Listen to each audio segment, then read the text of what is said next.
Alright, so muktamad debat Anwar dan Najib 12 Mei ini. Menarik sebenarnya perdebatan ini. Tadi telah dimeterikan di antara Isyam Jalil dan juga Fahmi Fazil berkenaan dengan debat muktamad. Tarikh untuk debat antara Ketua Pembangkang Anwar Ibrahim dan bekas Perdana Menteri Najib Razak akhirnya diputuskan pada 12 hari bulan Mei ini, iaitu hari raya nanti. Perkara ini diumumkan oleh Pengarah Komunikasi PKR Fahmi Fazil dan Ketua Penerangan BN Selangor Isyam Jalil dalam sidang media bersama di Kuala Lumpur hari ini. Menurut mereka, debat tersebut akan berlangsung pada jam 9 di Dewan Tunku Chancellor Universiti Melaya.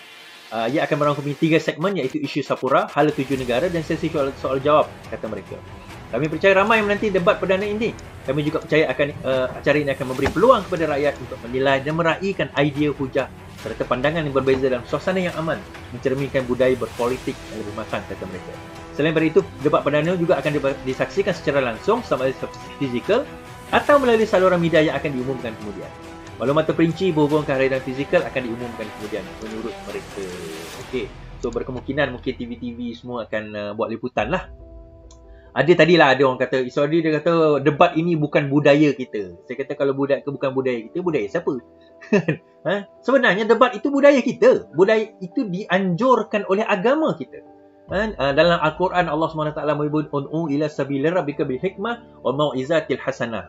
Dia kata serulah ke jalan Tuhanmu dengan hikmah dan berdebatlah mereka dengan cara yang baik, dia kata kan. Wal mau'izatil hasanah wajadu yal ahsan, dan berdebat mereka dengan cara yang lebih baik. Saya tak ingat ayat belakang tu, mungkin saya silap, betul kan? Tetapi maksudnya dalam Islam tu sendiri pun sebenarnya ada konsep debat tersebut. Konsep debat, konsep wacana, konsep bertukar-tukar pandangan dan pemikiran, kerana agama Islam itu sendiri mengkehendaki rakyat dia berbeza pendapat. Kerana perbezaan pendapat itu akan mewujudkan idea dan cetusan idea yang baru. Kalau sekiranya kita tidak berbeza pendapat, maka kita tak boleh ke depan. Kita tak boleh jadi satu masyarakat yang maju. Kita tak boleh jadi satu masyarakat yang berfikir. Kita tak boleh jadi satu masyarakat yang akan mencetuskan idea-idea revolusi. Saya nak bagi tuan-tuan, idea yang lama, yang tak berubah, itu senang. Itu ada yang mudah. Kerana apa? Kerana kita tak payah nak fikir benda lain. Kita follow je idea yang sama. Tetapi ia tidak akan membawa kita ke lebih jauh, tak akan melonjakkan kita, kerana kita akan sentiasa berada di tempat itu. Untuk kita keluar daripada norma, daripada comfort zone, daripada tempat yang biasa kita ada, dia memerlukan satu anjakan, pemikiran, paradigma kita. Dan nak mewujudkan anjakan paradigma, kita kena challenge the idea. Kita kena challenge the idea, dan challenging the idea dengan cara kita berbincang, berdebat, berwacana. Dengan itu kita akan mewujudkan pemikiran dan pencambahan pemikiran.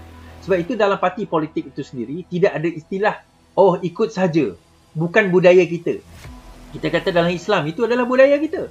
Berdebat, berbincang, berwacana itu bertukar fikiran, mempunyai pandangan berbeza, itu adalah pandangan biasa.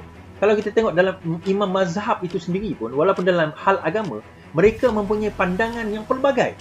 Pandangan yang luas dalam isu-isu yang melibatkan keagamaan. Kalau agama pun mempunyai pandangan yang luas. Kita tengok 4 mazhab, kita pun kita 4. Mazhab ni ada beratus mazhab ni yang pernah wujud, yang sama ada masih lagi ataupun dah pupus, beratus mazhab. Kalau kita tengok berpuluh ribu, mungkin berjuta ulama-ulama dengan pelbagai pendapat. Imam Ahmad, kalau kita baca dalam buku tulisan ada seorang ulama ni, dia menulis, dia kata Imam Ahmad bin Hanbal itu sendiri mempunyai 7 pendapat di dalam satu permasalahan yang sama. Kerana mungkin masalah itu different masa, different keadaan, different tempat, different situasi. Tetapi permasalahan yang sama, dia ada 7 pendapat yang berbeza. Sebab itu, kenapa perbezaan pendapat ini adalah kerana meraihkan, kita kena faham bahawa bila kita kita membenarkan manusia berfikir, manusia akan ada pendapat dia. Tak semua orang saya tahu setuju dengan apa yang saya cakap. Dan saya pun tak setuju dengan semua orang cakap.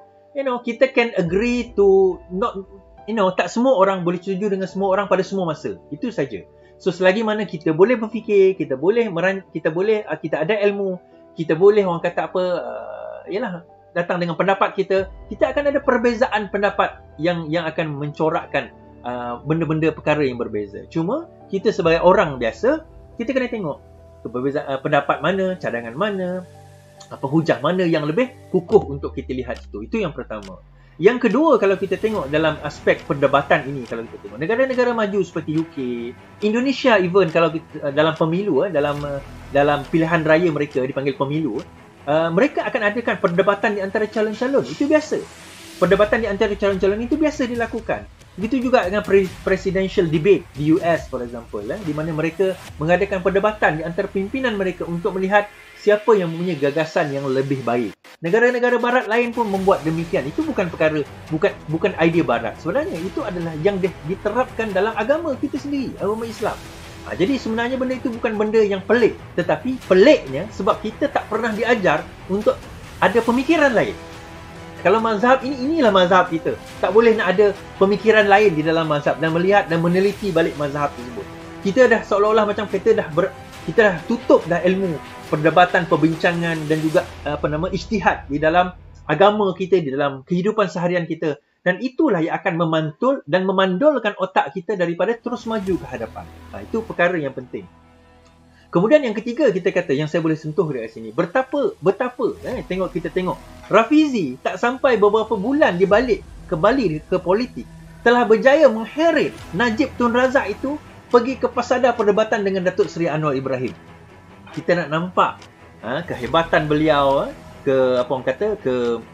kemampuan beliau sehingga boleh trigger Najib Tun Razak untuk berdebat dengan Datuk Seri. Kan dalam keadaan ini dia boleh terus. Kenapa ada orang kata kenapa nak debat dengan Najib tu sedangkan Najib tu dah kena bicara, dah kena didapati bersalah sebagainya. Kita kena ingat macam ni tuan-tuan. Kita cakaplah macam mana tentang Najib tu, kita tak boleh nafikan dia masih ada pengaruh. Pengaruh dia masih ada.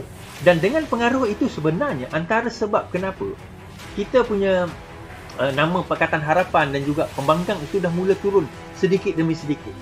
Itu antara sebab, bukan saya kata the only sebab, antara sebab. Dan sewaktu 2 tahun dia dibiarkan begitu saja, tak ada siapa yang bangkang dia. Saya adalah buat dalam live saya bantai, tapi saya setakat dalam live saya lah, media tak cover. Saya tak nampak pemimpin-pemimpin lain yang buat macam tu. Minta maaf, saya katalah, saya tak nampak. Bila Rafizi tibai isu Sapura hari tu, dia balas, Rafizi tambah lagi sampai berlaku perdebatan ini. Apabila Malaysian Gazette tanya, nak berdebat ke dengan Najib? Dia kata tak ada masalah. Kalau Najib okey. Najib pula dia kata dia tak nak berdebat dengan Rafizi, dia nak dengan Anwar Ibrahim. Silap lah. Ini ada kawan saya hari ni, dia kata, kenapa dengan Anwar Ibrahim? Sepatutnya dia berdebat dengan Rafizi tu. Anwar ni macam lembek sikit lah. Saya kata, kau tak kenal Anwar lagi ni nampaknya ni, kan? Kau tak kenal lagi Anwar Ibrahim tu macam mana. Dia ada lembutnya. Tapi dalam pada dia punya debat itu, dia ada ketegasan dia. Don't worry. Detail-detail data-data tu Rafizi akan bagi pada Anwar Ibrahim. Kan? Itu kalau tuan-tuan tak percaya kan, insya-Allah nanti tengoklah pada 12 hari bulan Mei ni kita menyemarakkan kembali demokrasi. Itu yang kita nak. Menang atau kalah itu secondary. For me, ini titik mula yang baik untuk pemimpin-pemimpin ini nak kemukakan idea mereka dengan perdebatan. Kita bukan cerita zaman tak ada social media.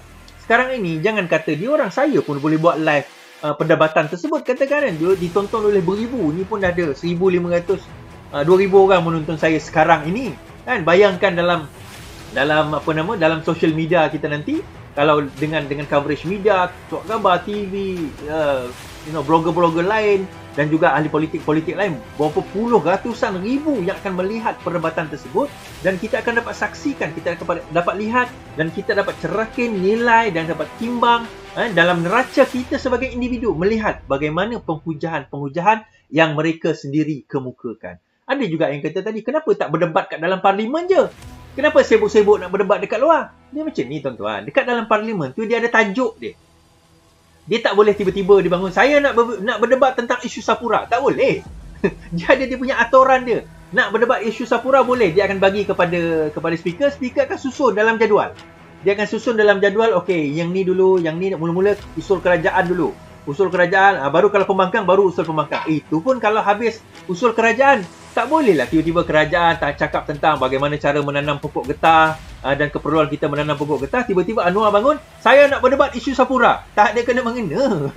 Kan speaker pun kata, tolong duduk, ini cerita sekarang tentang pokok getah. Yang kau nak cakap bawa isu Sapura, kenapa? Tak kena. Jadi kita kena bawa keluar. Kena ada satu perdebatan khusus berkenaan dengan perkara tersebut. Jadi ini kita kena faham dan kita kena nilai dan teliti sendiri sebagai rakyat biasa. Kita kena tahu benda ini sebagai rakyat biasa.